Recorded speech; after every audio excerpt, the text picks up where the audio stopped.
Hello दोस्तों, कैसे हैं आप सब। आज की हमारी कहानी है बहू की जिम्मेदारी। क्या फ़ायदा बेटे की शादी करने का, रसोई में तो मुझे ही फूकना पड़ता है। इन बहुओं का क्या है, मौज मस्ती करने का बहाना चाहिए। सुबह निकल जाती हैं मेकअप करके, देर रात को वापस आएंगी, खाना पका पकाया मिलेगा, खाकर मैडम जी सो जाएंगी और सुबह उठकर फिर चलती बनेंगी। कोई मदद तो भूल ही जाओ, उसके लिए जितना कर सकते हो कर दो। गुस्से में शोभना जी बड़बड़ा रही थी। अवनी, जो आज ऑफिस से जल्दी वापस आ गई थी, बाहर खिड़की से आती हुई सासू माँ की आवाज़ें सुन रही थी। अवनी की शादी को 3 साल हो चुके हैं। घर में पति सौरभ, सासू माँ शोभना जी और ससुर जी रहते हैं। ससुर जी रिटायर हो चुके हैं और सासू माँ तो शुरू से ही हाउसवाइफ थी। जब अवनी का रिश्ता सौरभ के लिए आया था तब शोभना जी बड़ी खुश थी, क्योंकि अवनी एक बहुत अच्छी नौकरी करती थी।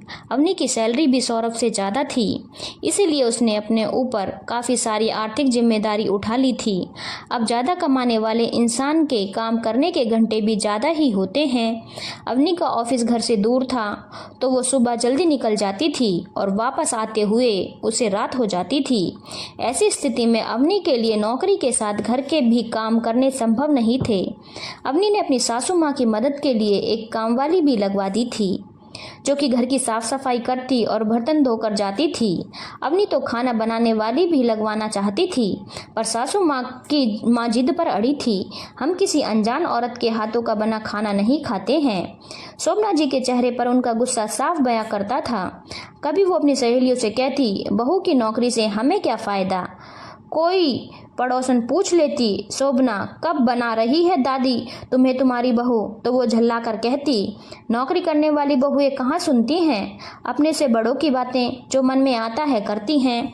क्योंकि अवनी ने अपनी सासू माँ से बातों ही बातों में कह दिया था कि वो शादी के 3 साल बाद ही बच्चे के बारे में सोच सकती है, क्योंकि वो चाहती है बड़ी पोस्ट पर आने के बाद ही बच्चा करे। आज अवनी ने जब अपनी सासू माँ की बातों को सुना, उसे उनकी सोच पर बड़ी शर्म आ रही थी। उसने तय किया कि आज वो सासू माँ से बात करके ही रहेगी।